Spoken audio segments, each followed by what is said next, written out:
Boker Tov, nous sommes le 9 novembre 2021, c'est l'heure du premier journal d'information en direct de Jérusalem sur Radio Kadita.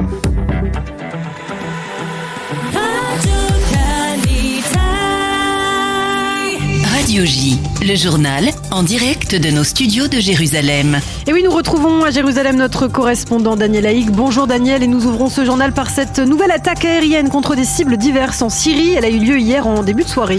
Oui, effectivement, Boker Tov, Ilana, les médias et le régime syrien ont annoncé qu'Israël avait attaqué des positions près de la ville de Homs en Syrie. Selon les Syriens, 2 soldats syriens auraient été blessés au cours de cette attaque, mais un journal saoudien indique que des drones ou des avions de chasse israéliens auraient également attaqué sur la route entre la Syrie et le Liban des convois transportant des systèmes de guidage sophistiqués iraniens pour les missiles que le Hezbollah pointe en direction de l'État d'Israël. Cette attaque se serait produite près de Tartous, dans une zone qui a déjà été attaquée par les Israéliens à de multiples reprises. Selon un média américain en langue arabe, un haut responsable de la sécurité en Israël aurait également affirmé que les gardiens de la révolution iranienne auraient fait passer ces dernières semaines des batteries de missiles sol-sol de Syrie vers le Liban.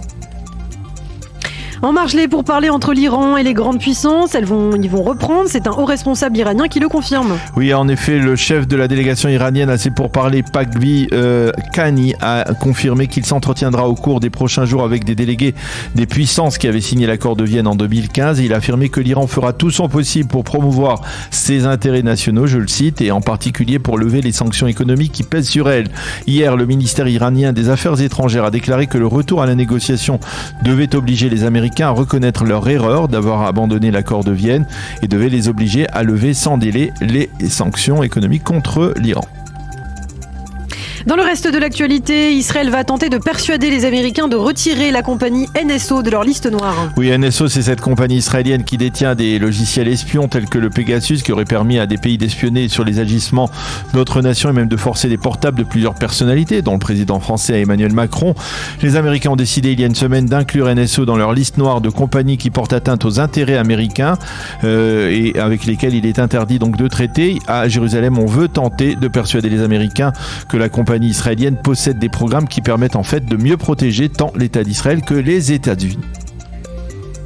Un mot de politique israélienne à présent et une déclaration plutôt inattendue de la part de Yair Lapid. Oui, hier, lors d'une réunion du groupe parlementaire Yesh Atid, Lapid a surpris en affirmant, je le cite, que si les orthodoxes acceptaient la plateforme de base de l'actuelle coalition, eh bien, il exercera des pressions afin qu'ils puissent rejoindre cette coalition, mais il n'est pas certain que les partis orthodoxes donnent suite à cet appel. En effet, la Knesset a débattu hier de 2 projets de loi auxquels les 2 partis orthodoxes sont formellement opposés. Il s'agit de la réforme sur les conversions et sur le projet d'une esplanade pluraliste devant le Kotel.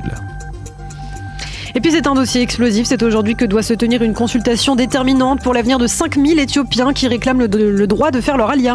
Oui, il s'agit effectivement d'un dossier urgent puisque la situation en Éthiopie, vous le savez, s'est considérablement dégradée au cours des derniers jours. La ministre de l'Intégration et de l'Alia, Pnina Tamanoshete, qui est également elle-même d'origine éthiopienne, a débattu hier avec la ministre de l'Intérieur, Ayelet Shaked, de l'organisation d'une opération d'Alia d'urgence de quelques 3000 candidats à l'Alia éthiopiens qui sont actuellement dans des camps de transit près d'Addis Abeba. Tamanoshete voudrait augmenter ce chiffre à 5000 candidats au total. Un mot sur le dollar qui ne cesse de s'affaiblir en Israël. Oui, la chute du billet vert est de plus en plus vertigineuse. Le dollar a atteint hier son taux le plus bas par rapport au shekel depuis 25 ans à 3,08 shekels pour un billet vert. Pour tenter de juguler cette baisse, la Banque d'Israël a acheté une quantité importante de dollars et le taux est légèrement remonté à 3,10. L'euro est également en perte de vitesse à 3,58 shekels pour 1 euro et le taux le plus bas depuis 20 ans et au cours de l'année 2021, il faut souligner que la Banque d'Israël a déjà acheté 30 milliards de dollars et possède actuellement des réserves de billets verts de plus de 206 milliards de dollars.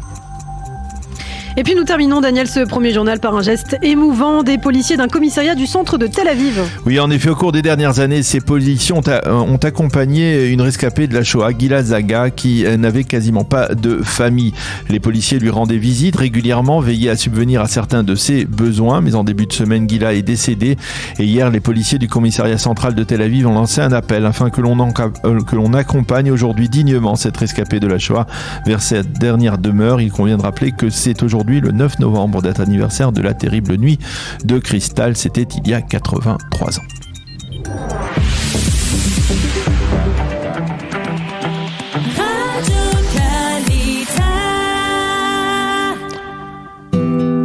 Une page météo pour compléter ce premier journal d'information. Le temps, il sera toujours très ensoleillé avec des moyennes légèrement au-dessus des températures légèrement au-dessus de la moyenne. Il fera aujourd'hui 25 degrés à Jérusalem, 29 à Tel Aviv et 33 degrés à Eilat pour un 9 novembre. C'est tout à fait exceptionnel.